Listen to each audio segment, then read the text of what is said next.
Gawain and the Green Knight, a Fairy Tale, by Charlton Minor Lewis. Preface. Arms and the man I sing, not as of old. The Mantuan bard his mighty verse unrolled, but in such humbler strains as may beseem. Light changes rung on a fantastic theme. My tale is ancient, but the sense is new, replete with monstrous fictions, yet half true. And if you'll follow till the story's done, I promise much instruction and some fun. King Arthur and his court were blithe and gay, in high-towered Camelot on Christmas Day, for all the Table Round were back again, at peace with God and with their fellow men. Their shields hung idly on the pictured wall. Their blood-stained banners decked the festal hall. Light footsteps, rustling on the rush-strewn floors, and laughter, rippling down long corridors, attested minds at ease and hearts at play. Rude Mars unharnessed for love's holiday. In the great hall the Christmas feast was done. The level sunbeams from the setting sun stretched through the mullioned casements to the wall, and wove fantastic shadows over all. The revelry was hushed. In tranquil ease, the warriors grouped themselves by twos and threes about the dames and damsels of the court, and chattered careless words of small import. But in an alcove, unobserved apart, young Gawain sat with Lady Elfinhart. In Arthur's court no goodlier knight than he wore shirt of mail or Cupid's panoply, and Elfinhart, to Gawain's eager eyes, of all heaven's treasures seemed the goodliest prize. Now daylight faded, and the twilight gloom deepened the stillness in the vaulted room, save where upon the hearth a fitful glow blushed from the embers as the fire burned low. There is a certain subtle twilight mood, when two hearts meet in a dim solitude, that thrills the soul e'en to the fingertips, and brings the heart's dear secrets to the lips. In Gawain's corner, as the shades grew thicker, for eyes waxed brighter, and two pulses quicker, 10 minutes more of quiet talk unbroken, and heaven alone can tell what might be spoken. But it was not to be, for fate's unequal compelled, but this anticipates the sequel. Just in the nick of time, King Arthur rose from his sedate postprandial repose, and called for lights along the shadowy aisles. His pages' footsteps pattered o'er the tiles, speeding to do his errand, and at once 4 tapers flickered from each silver sconce. The scene was changed, the dreamer's dream dispelled, and what might else have been his fate withheld from Gawain's grasp, so may one touch of chance shatter the fragile fabric of romance, and all the heart's desire, the joy, the trouble, flashed to oblivion with the bursting bubble. But Arthur, on his kingly dais seat, felt nothing of the passion and the heat that fire young blood. He raised his warlike head, and glancing moodily around him, said, "So have ye feasted well, my knights, this day, and filled your hearts with revel and with play? But to my mind that day is basely spent, which passes by without accomplishment of some bright deed of arms or chivalry. We rust in indolence, as well not be, as be the minions of an idle court, where all is gallantry and girlish sport.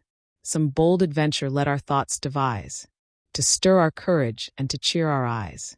And lo, while yet he spoke from far away, in the thick shroud of the departed day, upon the frosty air of evening born, came the faint challenge of a fairy horn. King Arthur started up in mild surprise, while knights and dames looked round with questioning eyes, and each to other spoke some hurried word, as, "Did you hear it? What was that I heard?" But well they knew, for you must understand, that Camelot lay close to fairyland, and the wild blast of fairy horns, once known, is straightway recognized as soon as blown, being a sound unique, unearthly, shrill, between a screech owl and a whip-poor will. The mischief is, that no one e'er can tell, whether such heralding bodes ill or well. The ladies of the palace looked faint fear, dreading some perilous adventure near. For peril can the bravest spirits move, when threatening not ourselves, but those we love. But Lady Elfinhart clapped hands in glee. In sooth, no sentimentalist seemed she, and cried, "Now, brave Sir Gawain, oh what fun! Succor us, save us, else we are undone. Show us the prowess of your arm this night. I never saw a tilt by candlelight." Gaily she spoke, and seemed all unconcerned, and yet a curious watcher might have learned, from a slight quaver in her laughter free, to doubt the frankness of her flippancy. Gawain, bewildered, looked the other way, and wondered what she meant, for in that day, the ready wit of man was under muzzle, and woman's heart was still an unsolved puzzle. And Gawain, though in valor next to none, wished that her heart had been a tenderer one. His sword was out for any foe on earth, and yet to face death for a lady's mirth seemed scarce worthwhile. What honor bade he ld do, but would have liked to see a tear or two. While thus he pondered, came a sudden burst of high-pitched fairy horn calls like the first, but nearer, clearer, deadlier than before, blown seemingly from just outside the door. The casements shook, the taper lights all trembled, the bravest knight's dismay was ill dissembled, and as all sprang with one accord to win their swords and shields, stern combat to begin, the great doors shot their bolts and opened slowly in. And now my laboring muse is hard beset, for something followed such as never yet was writ or sung by human voice or hand, save those that tell old tales from fairyland. Miracles do not happen. 'Tis plain sense, if you italicize the present tense. But in those days, as rare old Chaucer tells, all Britain was fulfilled of miracles. So as I said, the great doors opened wide. In rushed a blast of winter from outside, and with it, galloping on the empty air, a great green giant on a great green mare, plunged like a tempest-cleaving thunderbolt, and struck four-footed, with an earthquake's jolt, plump on the hearthstone. There the uncouth wight sat greenly laughing at the strange affright that paled all cheeks and opened wide all eyes, till after the first shock of quick surprise, the people circled round him, still in awe, and circling stared, and this is what they saw: cassock and hood and hose of plushy sheen, like close-cut grass upon a bowling green, covered his stature from his verdant toes to the green brows that topped his emerald nose. His beard was glossy like unripened corn, his eyes shot sparklets like the polar morn, but like in hue unto that deep sea green, wherewith must shine those gems of ray serene, the dark, unfathomed caves of ocean bare. Green was his raiment, green his monstrous mare.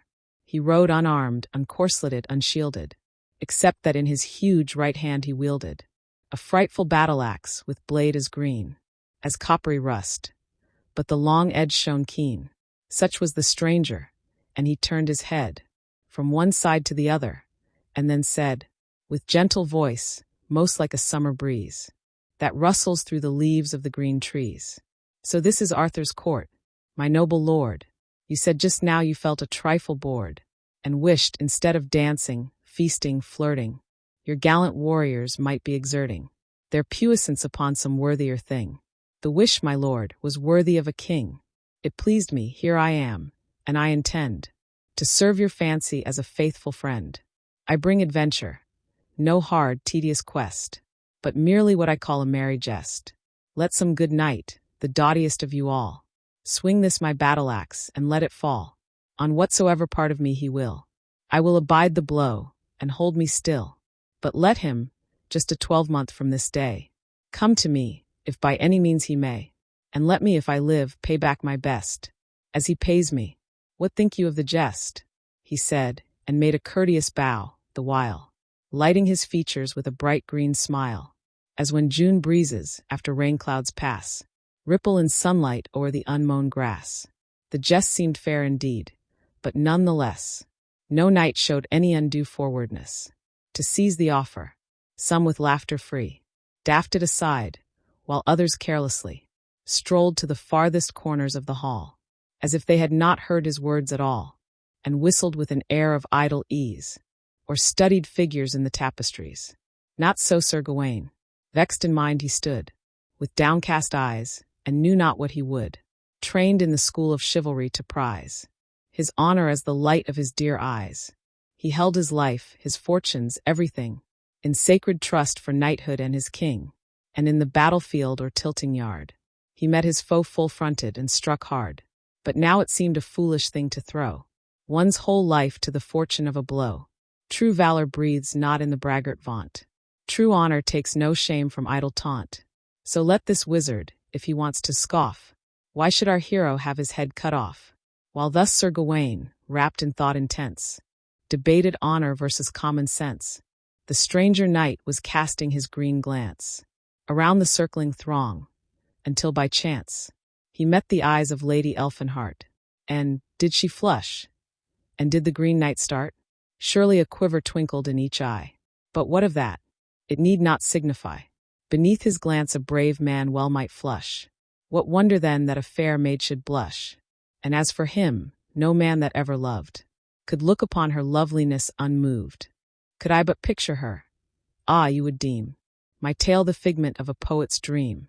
And if you saw her, could such bliss be given, you led think yourself in dreamland, or in heaven, not the red rapture of new-wakened roses, when morning dew their soul of love uncloses, roses that must be wooed, nor may be won, save by the prince of lovers, the warm sun, not the fair lily, nor the violet shy, whose heart's love lurks deep in her still blue eye, nor any flower, the loveliest and the best, can image to you half the charm compressed in those dear eyes, those lips, nay, every part that made that sum of witcheries, Elfinhart.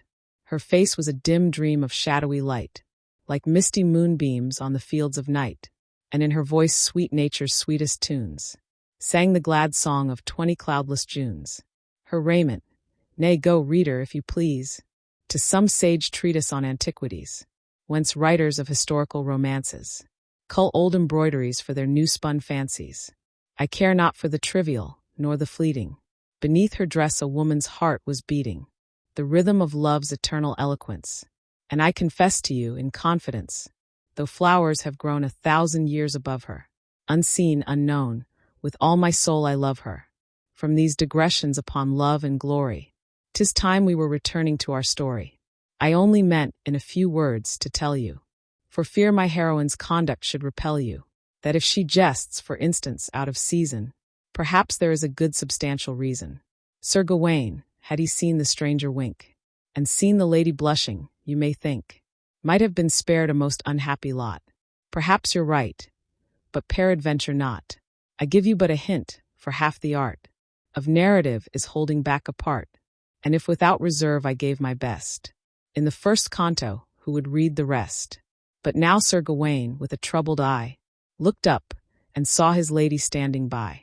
Quoth he, and if this conjurer unblessed win no acceptance of his bitter jest, how then in after days shall Arthur's court confront the calumny and foul report of idle tongues?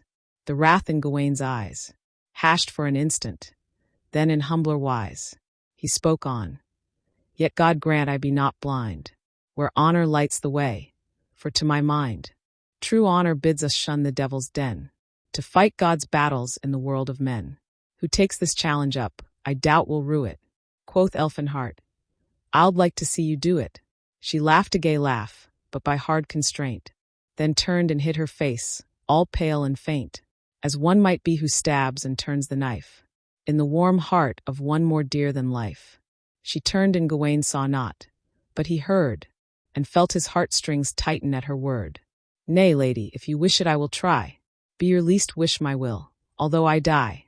Yet one thing, if I may, I fain would ask, before I make the venture. If this task prove fateful as it threatens, do you care? Perhaps, said Elfinhart, you do not dare. Lightly she laughed, and scoffing tossed her head, yet spoke as one who knew not what she said, with random words and with quick-taken breath, then turned again, ere that same look of death should steal upon her and betray her heart, despite all stratagems of woman's art.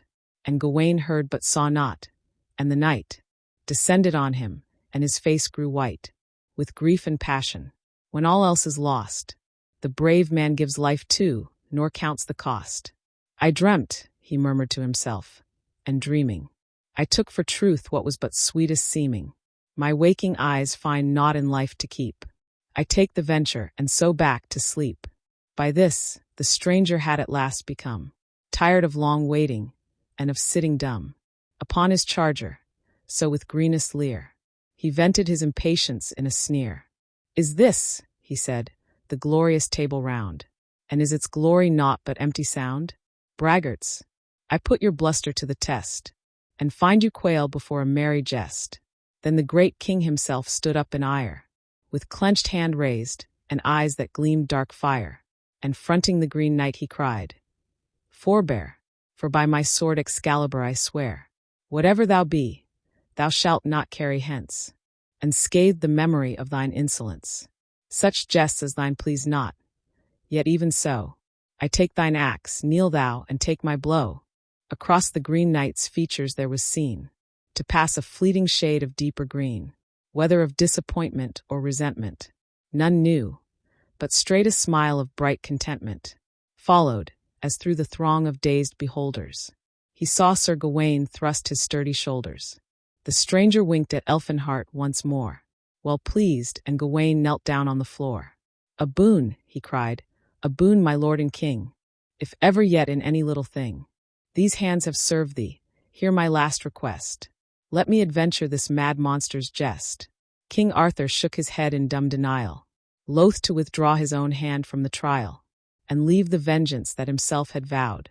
But all the people called to him aloud, "Sir Gawain, let Sir Gawain strike the blow." And Guinevere the queen besought him low to leave this venture to the lesser man. He yielded, and the merry jest began. The visitor, dismounting, made a bow to Arthur, then to all the court. "And now," said he to Gawain, "wheresoe'er you choose to strike your blow, strike on, I'll not refuse. Head, shoulders, chest, or waist I little reck. Where shall it be?" Quoth Gawain, "In the neck." So Gawain took the axe. The stranger knelt before him on the hearth, and loosed his belt, and threw back his green cassock and his hood, to give his foe the fairest mark he could. Then thus to Gawain, "Ready, but remember, to come the 25th of next December, and take from me the self-same stroke again." "And where," asked Gawain, "may I find you then?" "We'll speak of that, please, when you've struck your blow, for if I can't speak, then you need not go." He chuckled softly to himself, then turned, and waited for the blow, all unconcerned. Not so the knights and ladies of the court. They pushed and craned their necks to see the sport, not from the lust of blood, for few expected to see blood shed, or the Green Knight dissected, but knowing that some marvel was in store, unparalleled in all Arthurian lore, and fairly filled with wide-eyed wonderment. But Lady Elfinhart stayed not. She went into the alcove where we saw her first, and laid her sweet face in her arms, and burst into, but none could tell, unless by peeping, whether she shook with laughter or with weeping. And Gawain rubbed his arms, his chest he beat, then grasped the battle-axe and braced his feet, and swung the ponderous weapon high in air, and brought it down like lightning, fair and square, upon the stranger's neck. The axe flashed through, cutting the Green Knight cleanly right in two, and split the hard stone floor like kindling wood. The head dropped off, out gushed the thick, hot blood, like, I can't find the simile I want, but let us say a flood of creme de menthe. And then the warriors standing round about sent up from 50 throats a mighty shout, as when o'er blood-sprent fields the long cheers roll, cacophonous, for him who kicks a goal. "O Gawain! Well done, Gawain!" they all cried. But straight the tumult and the shouting died, and deadly pallor overspread each face, for the knight's body stood up in its place, and stepping nimbly forward seized the head that lay still on the hearthstone, seeming dead, then vaulted lightly with a careless air back to the saddle of his grass-green mare. He held the head up, and behold, it spoke. "My best congratulations on that stroke, Sir Gawain. It was delicately done. Our merry little jest is well begun. But look you fail me not this day next year, at the Green Chapel by the murmuring mere. I will await you when the sun sinks low, and pay you back full measure, blow for blow." He wheeled about, the doors flew wide once more. The mare's hoofs struck green sparkles from the floor, and with a whirring flash of emerald light, both horse and rider vanished in the night. Then all the lords and ladies rubbed their eyes, and slowly roused themselves from dumb surprise. The great hall echoed once more with the clatter of laughing men's and frightened women's chatter. But Gawain, with the axe in hand, stood still, heedless of what was passing, with no will for life or death, for all that made life dear was fled like summer when the leaves fall sere. And Arthur spoke, misreading Gawain's thought. "Heaven send we have not all too dearly bought our evening's pastime, Gawain. You have done, as fits a fearless knight, and nobly won. Our thanks in equal measure with our praise be both remembered in the after days." So spoke the king, and to confirm his word, from far away in the deep night was heard once more the fairy horn call, clear and shrill. It died upon the wind, and all was still. The hour was late. King Arthur, rising, said, "Good night" to all his court, and went to bed. Canto 2. Elfinhart. In Canto 1, I followed the old rule. We learned from Horace when we went to school, and took a headlong plunge in medias res, as Maro did and blind Meonides. And now, still following the ancient mode, I come to the time-honored episode, retrace my way some 20 years or more, and tell you what I should have told before. It seems an awkward method, but it's art. Besides, it brings us back to Elfinhart, in those dark days before King Arthur came, when Britain was laid waste with sword and flame, when cutthroats lurked behind the blossoming thorn, and young maids cursed the day when they were born. A lady, widowed in one hideous night, fled over heath and hill, and in her flight came to the magic willow woods that stand beside the murmuring mere in fairyland, and there untimely by the forest side, clasping her infant in her arms, she died. Yet not all friendless, for such mortal throes pass not unpitied, though no mortal knows. The spirits that infest the clearer air looked down upon the innocent lady there, while troops of fairies smoothed her mossy bed, and with sweet balsam pillowed her fair head. Her dim eyes could not see them, but she guessed, whose gentle ministrations thus had blessed her travail. And when pitying fairies laid upon her heart the child, a blue-eyed maid, ere yet her troubled spirit might depart, with one last word she named her Elfinhart. So with new quickened love the fairy elves took the forlorn child maiden to themselves, and reared her in the wildwood where no jar of alien discord, echoing from afar, broke the sweet forest murmur long years round. Her ears, attuned to every woodland sound, translated to her soul the great world's voice, and the world spirit made her heart rejoice. And love was hers, perennial, intense, the love that wells from joy and innocence, and sanctifies the cloistered heart of youth, the love, of beauty, and of truth. So Elfinhart grew up, each passing year, of forest life beside the murmuring mere, enriched tenfold the natural dower of grace that shone from the pure spirit in her face. I cannot tell why each revolving season enhanced her beauty thus. Some say the reason was in the stars. I think those luminaries had less to do with it than had the fairies. The more they found of grace in her, the more their silent influence added to her store. For they were always with her. They and she still bore each other loving company. And yet one further virtue, not the least, of those that make life lovable, increased in Elfinhart's sweet nature from her birth, by fairy tutelage, and that was mirth. For fairy natures are compounded all of whimsies and of freaks fantastical, and what the best of fairies loves the best, except pure kindness, is an artless jest.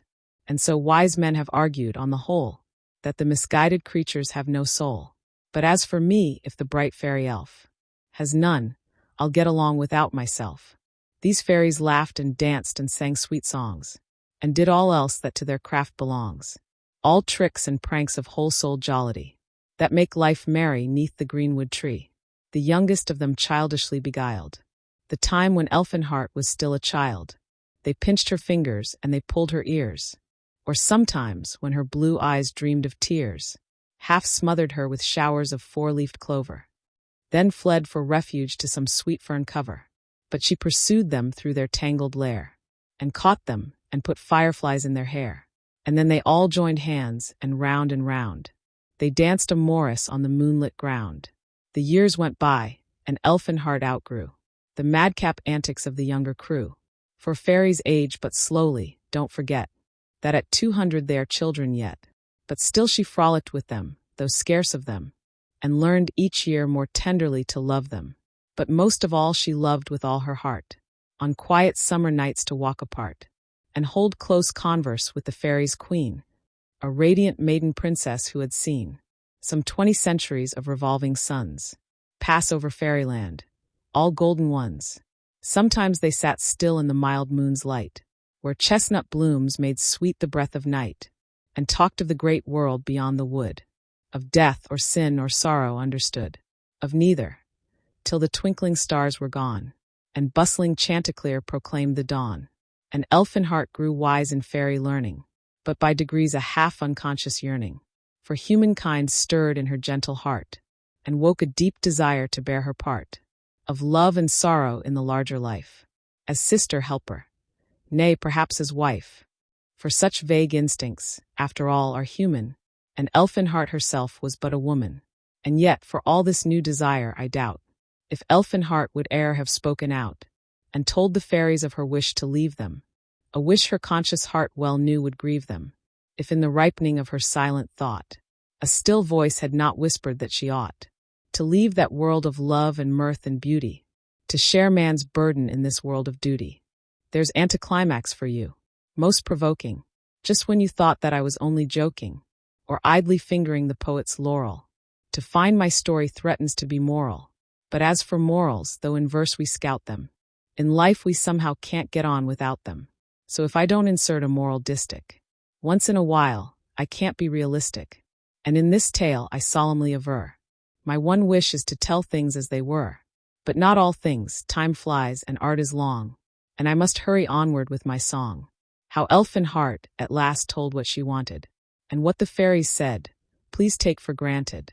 She prayed, they yielded, Elfinhart full loath to leave, as they to let her go, but both agreeing that this bitter thing must be, for they were fairies and a mortal she.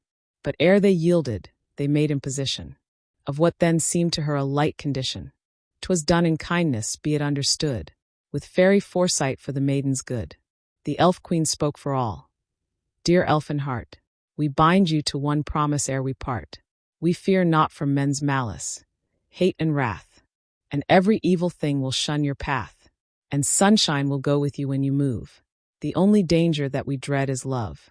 If in the after days, when suitors woo you, your heart makes choice of one as dearest to you, before you put your hand in his and own the sacred trust reserved for him alone, let us make trial of him and approve his virtue and his manhood and his love. Send him to us, and if he bears the test, and if we find him worthy to be blessed with love like yours, be sure we will befriend him, and may a lifelong happiness attend him. But if he prove a traitor or faint-hearted, or if his love and he are lightly parted, in the deep willow woods he shall remain, and never look upon your face again.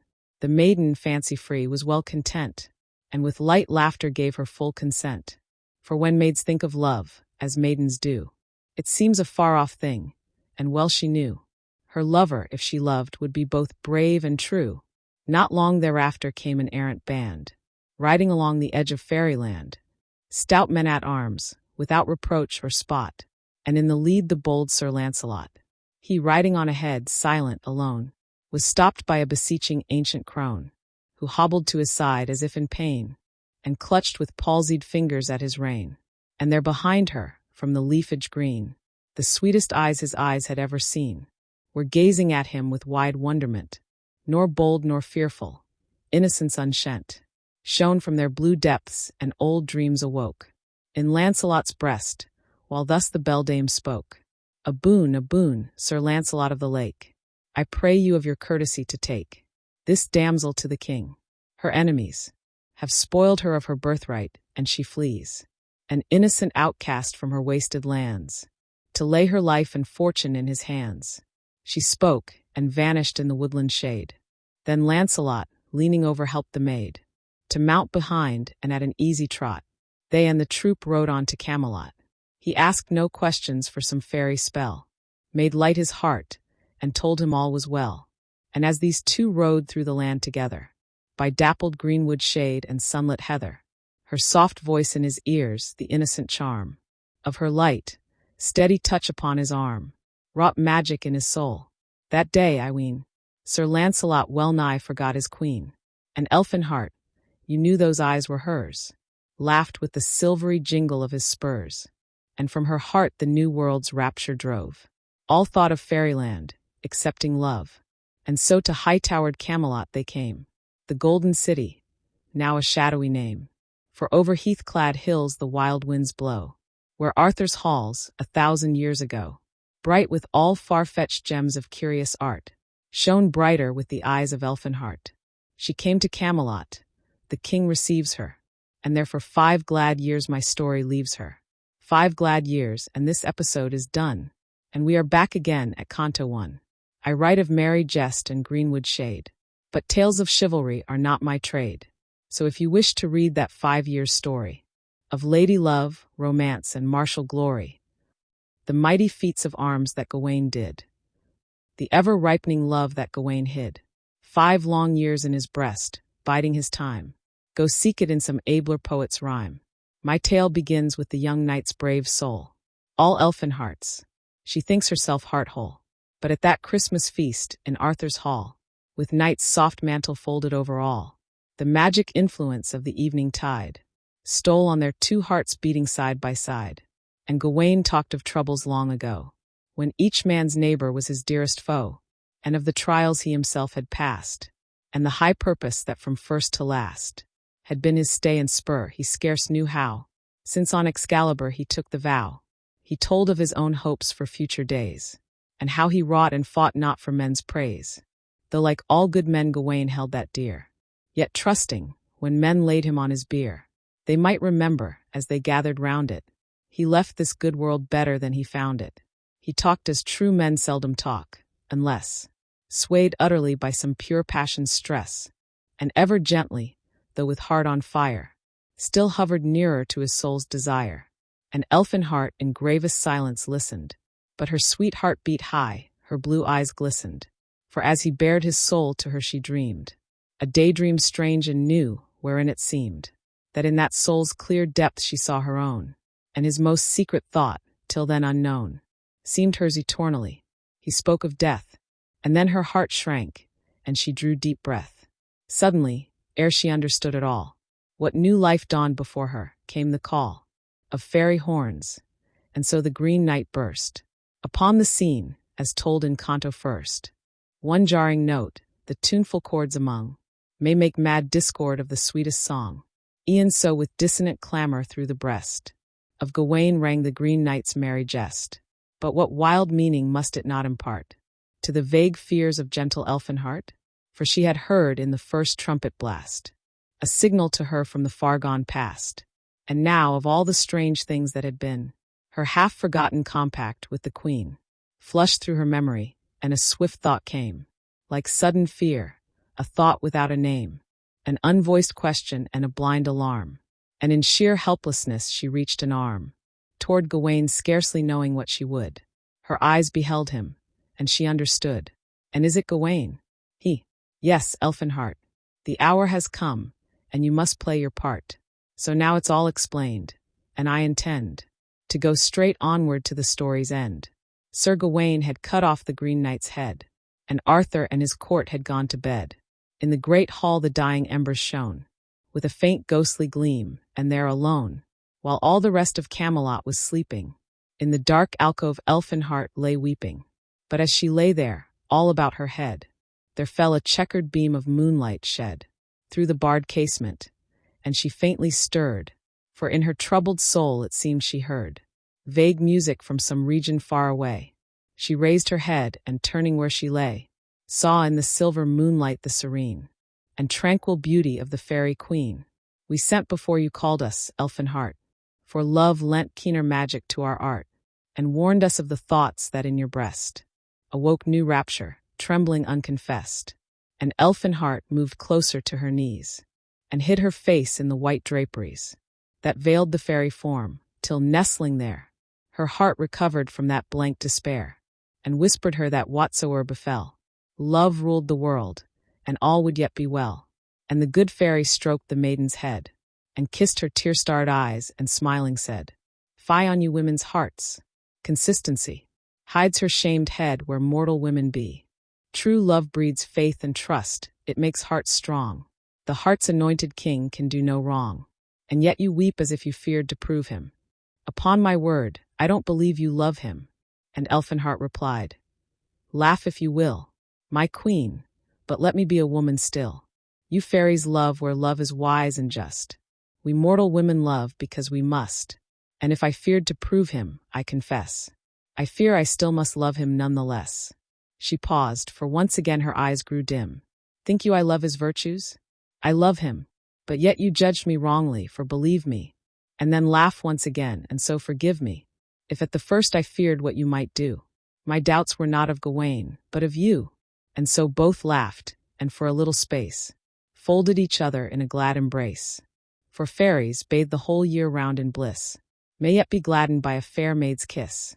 And Elfinhart spoke on. Do what you will. I trust you with my all, and fear no ill. But oh, my friend, to wait the long, long year, to keep my heart in silence, not to hear the words my whole soul hungers for, nor say one syllable to brighten his dark day. Must it be so, my queen? And how shall I school eyes and lips to act this year-long lie?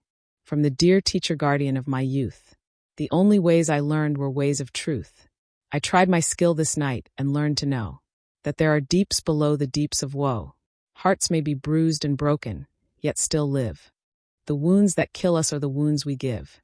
And so these two talked on, until the night began to shiver with the gray dawn's light, and in the deep-dyed casement they might see new life flush through old dreams of chivalry. And then they parted. What the queen had said, I know not, but the lady comforted, bade farewell with calm voice and tranquil eyes, and saw with new-born strength the new sun rise. Perhaps in fairyland there chanced to be, for them that grieve, some sovereign alchemy, to turn the worst to best, and the good queen applied this soothing balm. Such things have been, but yet I doubt if any fairy art was needed in the case of Elfinhart, the medicine that charmed away her dole. Nature had planted in her own sweet soul.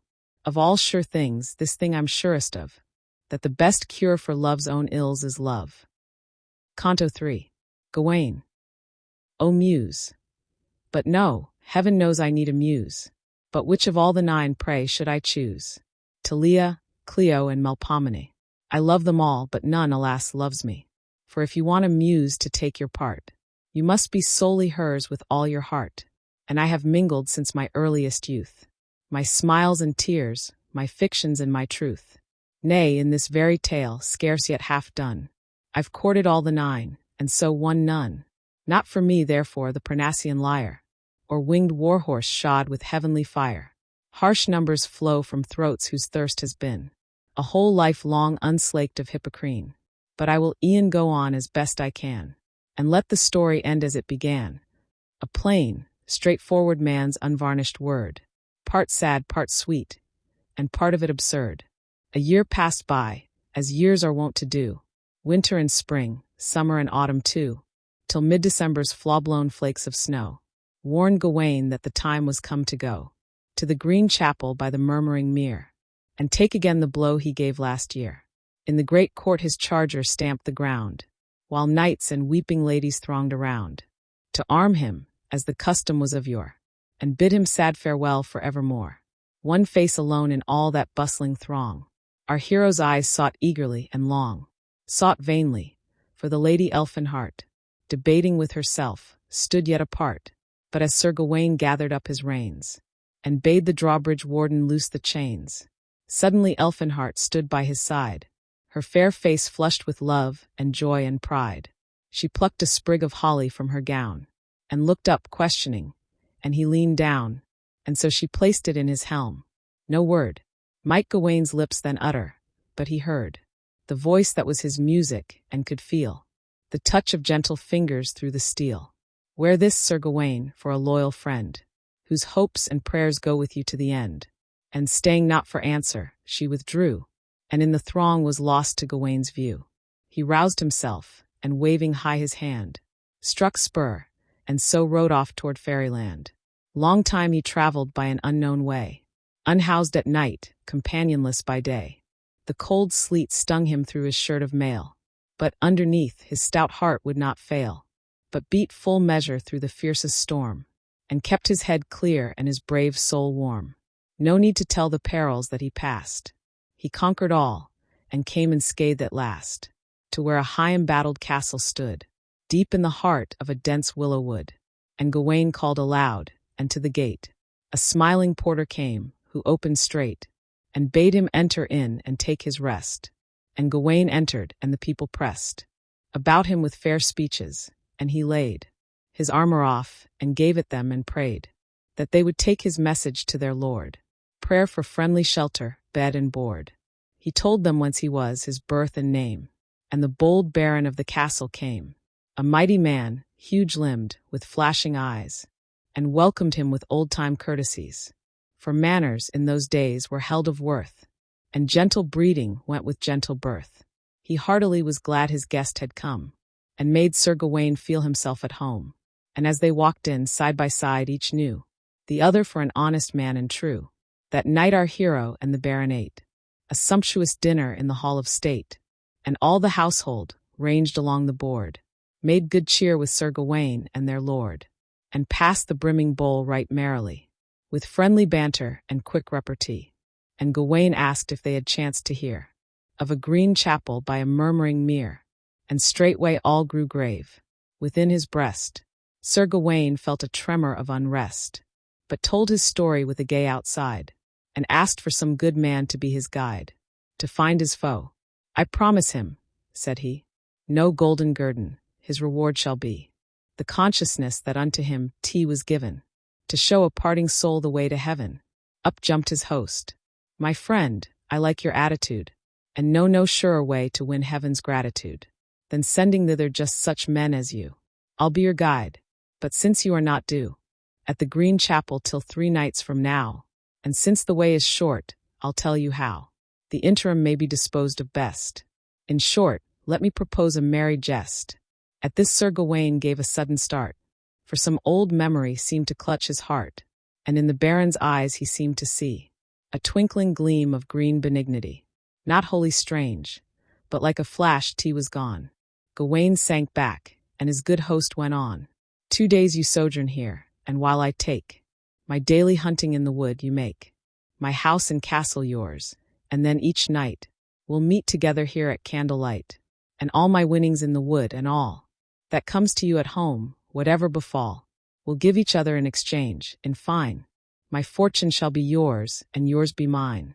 To Gawain this seemed generous indeed, and with most cordial laughter he agreed. They clasped hands o'er the bargain with good zest, and then all said good night, and went to rest. Next morning Gawain was awakened early from a deep slumber by the hurly-burly of footmen, horsemen, seneschal, and groom, bustling beneath the windows of his room. He rose and looked out, just in time to see the baron and a goodly company of huntsmen, armed with crossbow, axe, and spear, ride through the castle gate and disappear.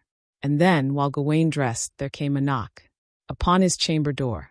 He threw the lock, and a boy page brought robes of ermine fur, and tarsic silk, black, white, and lavender, for his array, and with them a kind message, which the good knight received with no ill presage. Will brave Sir Gawain spare an idle hour for quiet converse in my lady's bower? The boy led on, and Gawain followed him, through crooked corridors and archways dim, along low galleries echoing from afar, and down a winding stair. Then here we are, the page cried cheerily, and paused before the massive carvings of an antique door.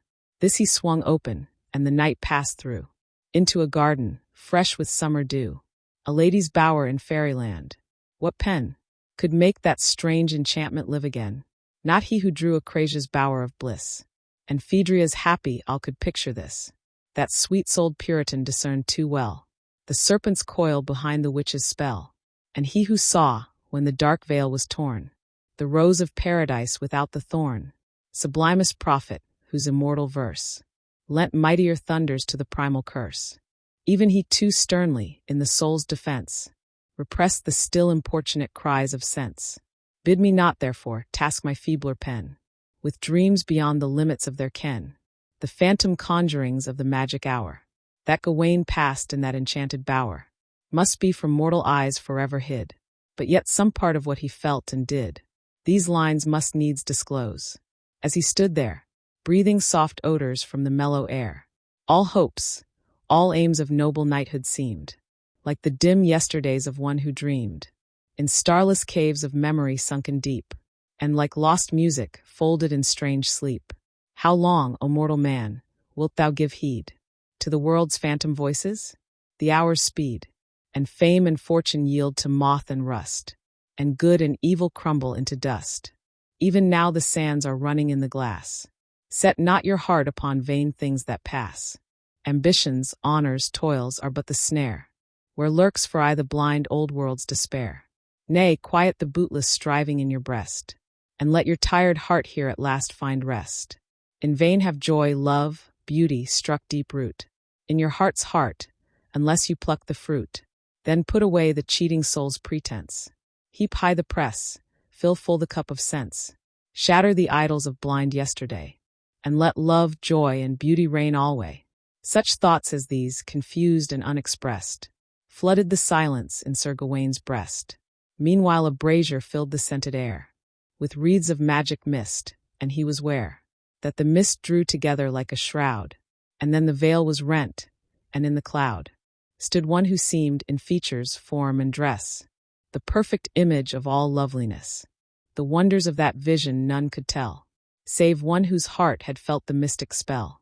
Once and once only in the golden days, when youth made melody for love's sweet lays.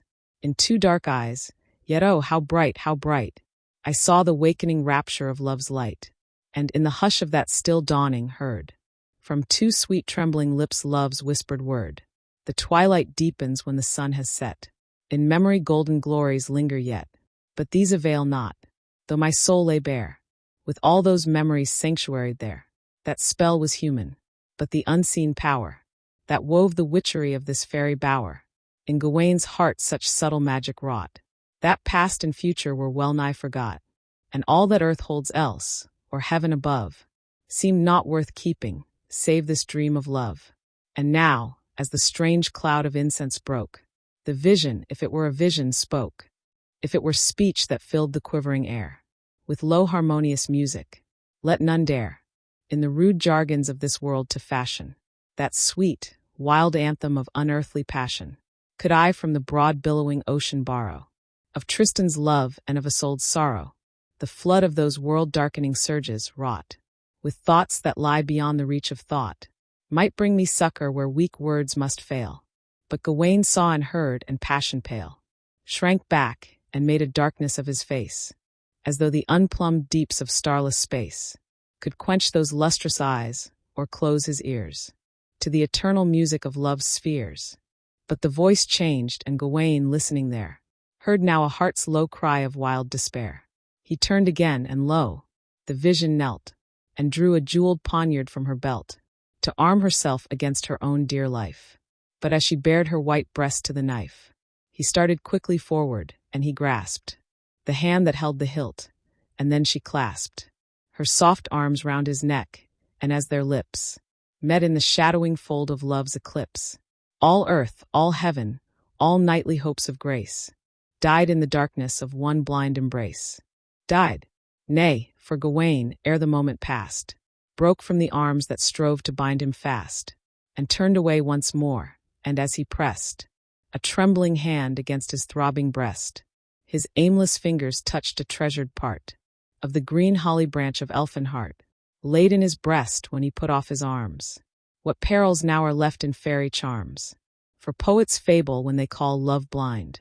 Love's habitation is the purer mind, whence with his keen eyes he may penetrate all mists and fogs that baser spells create. Love, what is love?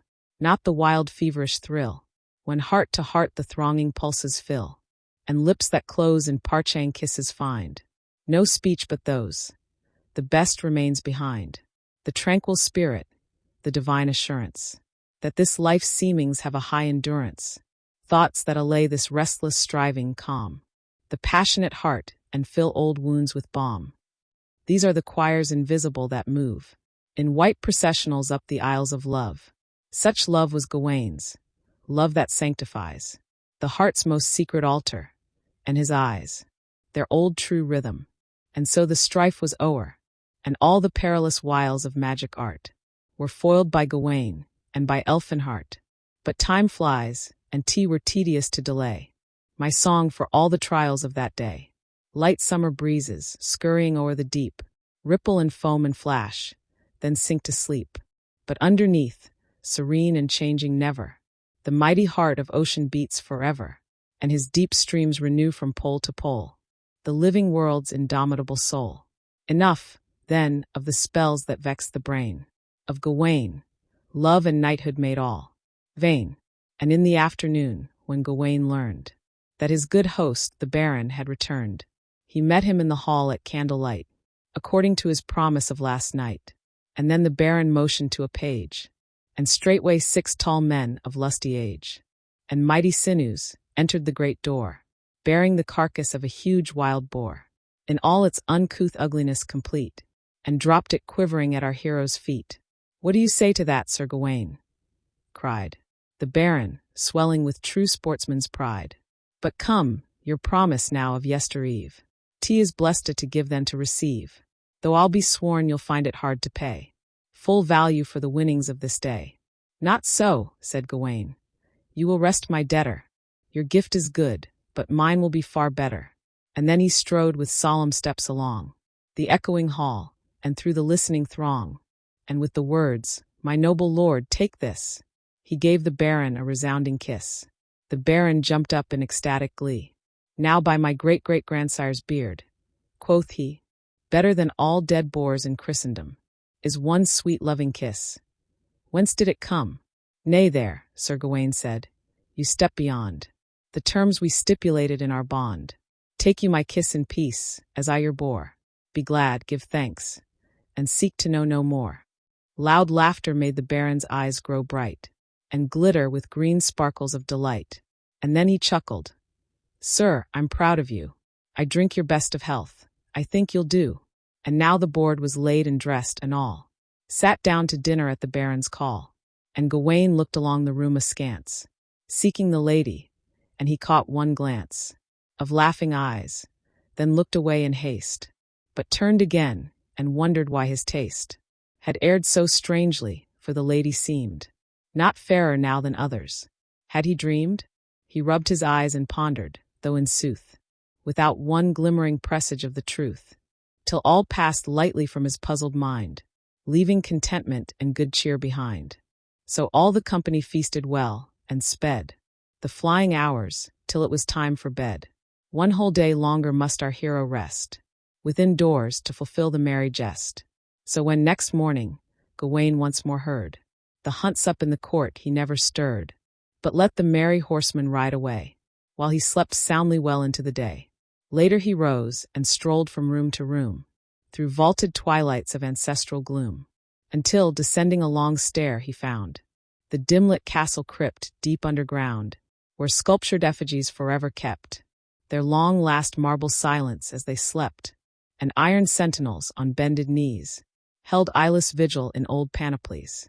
Sir Gawain, wandering on in aimless mood, pondered the tombstone legends, quaint and rude, wherein the pensive dreamer might divine a tragic history in every line. For so does fate, with bitterest irony, epitomize fame's immortality, perpetuating for all after days mute lamentations and unnoted praise. And Gawain, reading here and there the story of fame obscure and unremembered glory, found on a tablet these words: "Where he lies, the gray wave breaks and the wild seamew flies. If any be that loved him, seek not here, but in the lone hills by the murmuring mere." A nameless cenotaph, perhaps of one, like Gawain's self deluded and undone by the green stranger, and the legend brought a tide of passion flooding Gawain's thought, a flood tide not of fear, for Gawain's breast shrank never at the perilous behest of noble knighthood, but the love of life, compassion, and soul sickness of the strife.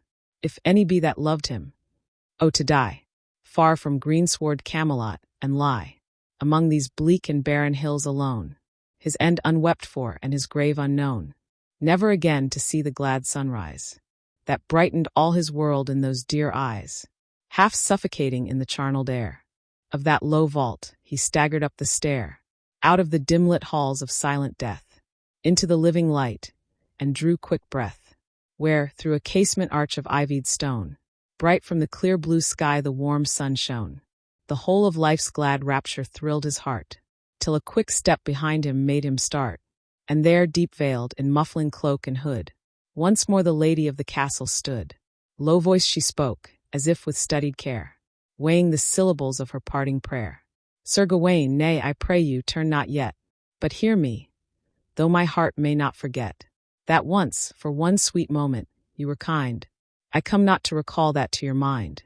Between us two be love's words I unspoken. Yet ere you go, I pray you leave some token, that in the long, long years may comfort me. For the dear face I nevermore shall see. Nay, lady, said the knight, I have no gifts to give you. Errant knighthood ever drifts from shore to shore, by wandering breezes blown, with naught save its good name to call its own. In friendship, then, I pray you keep for me my name untarnished in your memory. Ah, sir, she said, my memory bears that name, burnt in with characters of living flame. But though you give me naught, I pray you take this girdle from me. Wear it for my sake. Nay, but refuse me not, you little know its magic power. I had it long ago, from fairyland, and its encircling charm keeps scathless him who wears it from all harm. No evil thing can touch him. Gird it on, if but to ease my heart when you are gone. She held a plain green girdle in her hand, in outward seeming just a narrow band of silk with silver clasps, but in those days the strangest things were wrought in simplest ways, as Gawain knew full well, and he could see that all the lady said was verity. He took the girdle, held it, fingered it, then clasped it round his waist to try the fit, irresolutely dallying with temptation, till conscience grew too weak for inclination. For at the last he threw one wandering glance out at the casement, and the merry dance of sparkling sunbeams on the fields of snow wrought havoc in his wavering heart, and so, repeating to himself one word, life, life, he took the token from the baron's wife. That evening, when the baron and our knight met to exchange their gifts at candlelight, the baron, looking graver than before, said, Sir, my luck has left me, not a bore.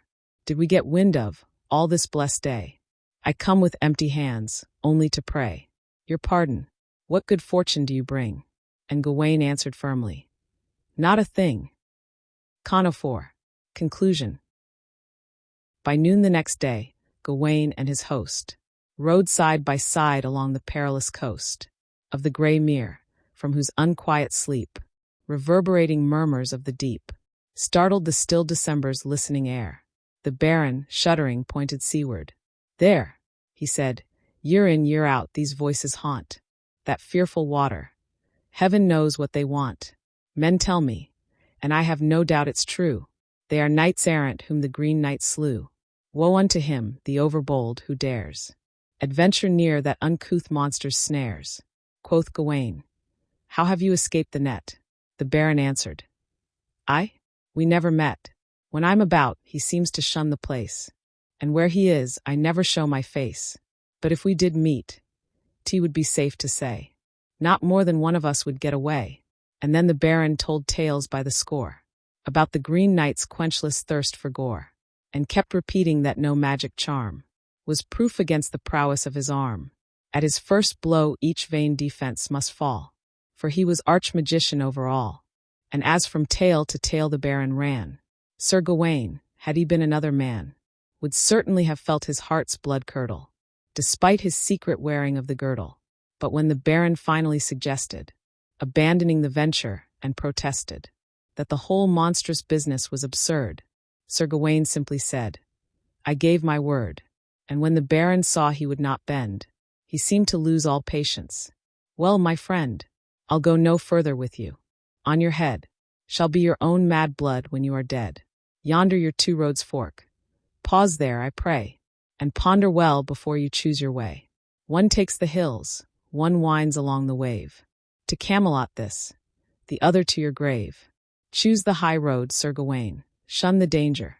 Say you were misdirected by a stranger. I swear by all that's sacred, I'll not tell one syllable to a soul. And so farewell. He galloped off without another word, and vanished where the road turned.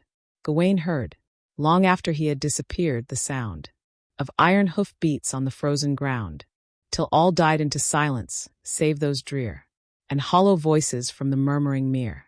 But Gawain chose the lower road and passed along the desolate shore. The die was cast. The western skies, as the red sun sank low, cast purple shades across the drifted snow. and Gawain knew that the dread hour was come, for the fulfillment of his martyrdom. And now, from just beyond a jutting hill, came hideous sounds as of a giant mill, that hisses, roars, and sputters, clicks and clacks. It was the Green Knight sharpening his axe, and Gawain, coming past the corner, found him, with ghastly mouldering skulls and bones strewn round him, in joyous fury urging the keen steel against the surface of his grinding wheel. The place was a wild hollow, circled round, with barren hills, and on the bottom ground stood the green chapel, moss-grown, solitary. In sooth, it seemed the devil's mortuary. The Green Knight's back was turned, and he stirred not, till Gawain hailed him sharply. Then he shot one glance, as when o'erhead a living wire startles the night with flashes of green fire, then hurried forward, bland as bland could be, and greeted Gawain with green courtesy. "Dear sir, I ask 1,000 pardons, pray. Forgive me. You are punctual to the day. That's good. Of course I knew you would not fail. How do you do? You look a trifle pale. I trust, with all my heart, you are not ill? Just the cold air? It does blow rather chill. What can I do to cheer you? Let me see. Suppose I brew a cup of hot green tea? You'll rather not. You're pressed for time? Of course. I understand. Then just get off your horse, and I'll do all I can to expedite our little business for you. There, that's right. And now your helmet? Thanks, and if you please, perhaps you'll kindly kneel down on your knees, as I did when I came to Camelot. So, are you all ready? Will you bide the blow?" And Gawain said, "I will," in such soft notes as happy bridegrooms utter when their throats are paralyzed with blessed anticipation. What Gawain looked for was decapitation. And then the Green Knight swung his axe in air, with a loud whir, and Gawain, kneeling there, shrank back an inch, and the green giant stayed his threatening hand, and with a cold sneer said, "You shrink, sir, from the axe. I can't hit true, unless you hold still, as I did for you." "Your pardon," Gawain said with bated breath. "This time I swear to hold as still as death." He did so, and the Green Knight swung again his axe and whirled it round his head, and then, pausing a second time, said, "Very good. You're holding quite still now. I knew you would." Gawain in anger said, "Jest if you like. After the blow, tarry no longer, strike." So once again the ponderous axe was raised, but this time down it came, and lightly grazed Sir Gawain's neck. He felt the hot blood flow, and saw red drops that sank deep in the snow. And then he jumped up, faced his foe, and cried, "Enough! You owed me one blow, though I died. But be you man or beast or devil abhorred, I yield no further. With my mortal sword I do defy you, and if mortal man may hope against." But the Green Knight began a low melodious laugh, like running brooks, whose pebbly babble fills the shadowy nooks of green-aisled woodlands when the winds are still. "My friend, we bear each other no ill will. When first I swung my axe, you showed some fear. I owed you that much for your blow last year. The second time I swung, yet spared your life. That paid you for the kiss you gave my wife." "Your wife?" "My wife, Sir Gawain. 'T was my word. And when I swung my weapon for the third and last time, then I made the red blood spurt for that green girdle underneath your shirt. You played me false, my friend." And Gawain knelt once more, and casting off the magic belt, in bitter broken words confessed his shame, and begged the Green Knight to avenge the name of injured knighthood, and with one last blow to end his guilty life. "Nay, nay, not so," the other softly said. "Be of good cheer. Your fault was small, for all men hold life dear. We tempted you, my friend, with all our might, and proved you in good sooth a noble knight. A veritable Joseph, sir, you are," quoth Gawain drily. "Thanks, Lord Potiphar. But may I ask you why you played this part?" The other said, "Ask Lady Elfinhart." He smiled, and from his smile a genial glow of green midsummer seemed to overflow, filling with verdure all that barren place. The warm red blood rushed to Sir Gawain's face. He caught his breath, and in his eager eyes there shone a sudden flash of dark surmise. And then he stood a long while pondering, but in his breast his heart began to sing the old, old music whose still echoes roll, forever voiceless through the listening soul. He said farewell to his good fairy friend, as in a dream, where real and unreal blend. In phantom unison, and with the light of love to lead him home, rode through the night, beside the tranquil murmurs of the mere, and through the silence of the passing year. And earth and sea and starlit sky took part in the still exultation of his heart, while all but love and wonder was forgot, until he came to high-towered Camelot. To Camelot he came, and there he found the good King Arthur and his table round, awaiting his return in anxious doubt. But ere he passed the gates a mighty shout rose from the watchman on the outward wall, and bore the tidings to the inmost hall. From every window flaunting flags were flung, from the high battlements brass trumpets sung, and great bells, chiming in the topmost tower, pealed salutation to the joyous hour, as Gawain, riding through the cullis port, faced the glad throng that filled the palace court. And with this tribute paid to knightly glory, it seems most fitting to conclude my story. Entreat me not, dear reader, to impart further of Gawain or of Elfinhart. Let your own fancy round the story out. Whatever way you please, I cannot doubt the sequel. But when I, in silent thought, had brought Sir Gawain back to her and sought, with hand profane to lift the veil behind, whose secret shelter their two hearts enshrined, the mutual covenant of love's mystery, that pure fain would not desecrated be. But this alone I know, the power that wove through human lives the warp and woof of love, wrought not in darkness, nor with hand unsure. His fabric must forevermore endure. And hence I doubt not that these two were blessed, as none may be, save they who have confessed allegiance to that mighty spirit's law, and trod his holy ground with reverent awe.